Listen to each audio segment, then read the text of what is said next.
Le vendredi 19 novembre 2021, l'unité du conseil du personnel de la MINUSCA a organisé la célébration de la Journée mondiale de la santé mentale avec pour objectif de sensibiliser le personnel de la mission sur les questions liées à la santé mentale, son importance dans la vie quotidienne, les moyens pour mieux gérer les facteurs de stress et les impacts négatifs de la Covid-19.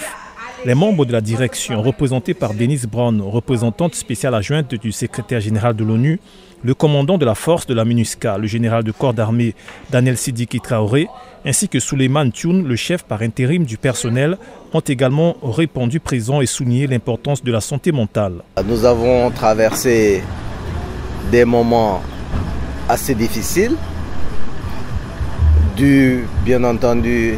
à la pandémie de la Covid-19, des moments qui nous ont éprouvés, qui ont éprouvé nos familles et nos relations, des moments qui nous ont éprouvés psychologiquement, qui nous ont éprouvés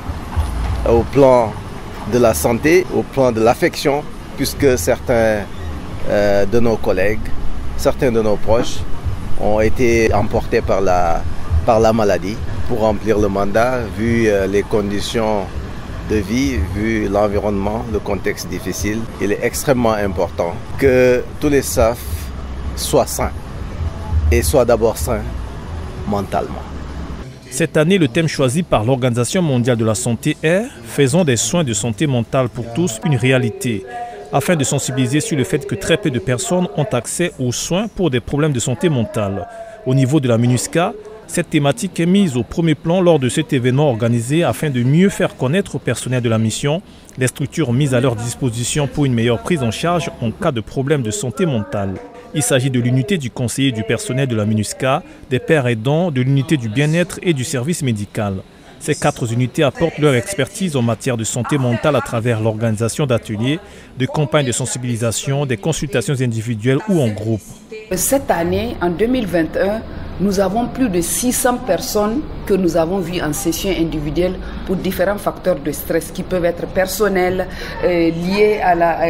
au lieu du travail, liés aux problèmes de sécurité, les incidents critiques, etc. Mais les indicateurs de la promotion de la santé mentale, c'est quand nous allons voir par exemple qu'il y aura moins d'absentéisme. Les indicateurs aussi, c'est comment les équipes travaillent entre elles de manière dynamique. Parce que quand il y a beaucoup de conflits, par exemple, dans les équipes, ou quand quelquefois il y a des problèmes de harcèlement, ça veut dire qu'il y a des problèmes de santé mentale. Et quand cela diminue,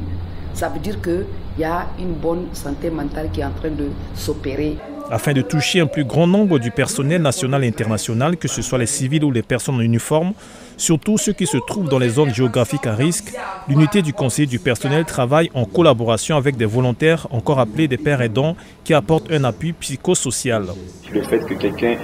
soit dans des difficultés et il a le sentiment qu'il y a d'autres personnes qui peuvent être disponibles pour l'écouter. Et en plus de cela, le travail que nous faisons, nous contribuons donc